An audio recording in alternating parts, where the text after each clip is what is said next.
የጥሎ ማለፍ ጨዋታ ነው። ምን ነገር ሊፈጠር ይችላል? እድሜ ጠገቡ የእንግሊዝ የኤፍኤ ካፕ ዋንጫ የ2026 የውድድር ዘመን ግማሽ ፍጻሜ ላይ ደርሷል።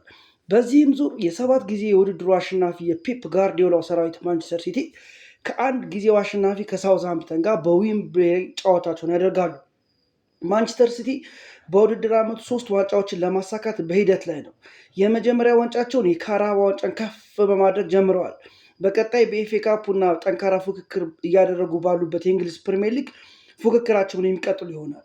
ቅዱሳኖቹ ሳውዝሃምፕተኖች በእንግሊዝ ሁለተኛው ሊግ ማለትም በሻምፒዮንሺፕ በአራተኛ ደረጃ ላይ የሚገኙ ሲሆን በቀሯቸው 2 ጨዋታዎች ድል የሚያደርጉና ከላይ ያሉት ቡድኖች ነጥብ የሚጥሉ ከሆነ በቀጣይ ዓመት በፕሪሚየር ሊጉ የምናያቸው ይሆናል።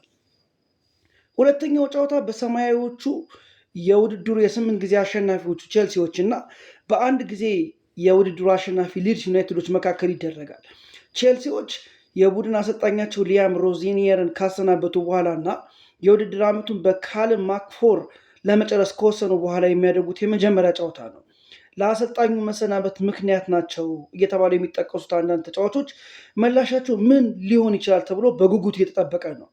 ከቼልሲ ተጫዋቾች መካከል አንድም ተጫዋች ለሮሲኒየር መልካም ምኞት አልገለጸም ተብሎም እየታሙ ነው። በተቃራኒው ሊድስ ዩናይትዶች በዳንኤል ፋርከ እየተመሩ በፕሪሚየር ሊጉ ለመቆየት የሞት የሽረት እንቅስቃሴ እያደረጉ መሆኑን ከባለፉት ጨዋታዎች ተመልክተናል። ለቼልሲ ከባድ ፈተና ይሰጡታል ተብሎ እየተጠበቀ ነው። የትኞቹ ቡድኖች ለፍጻሜ ይደርሳሉ ብላችሁ ትጠብቃላችሁ? እስቲ አስተያየታችሁን ስጡ። ቪዲዮውን ሰብስክራይብ፣ ላይክ እንዲሁም ሼር አድርጉት።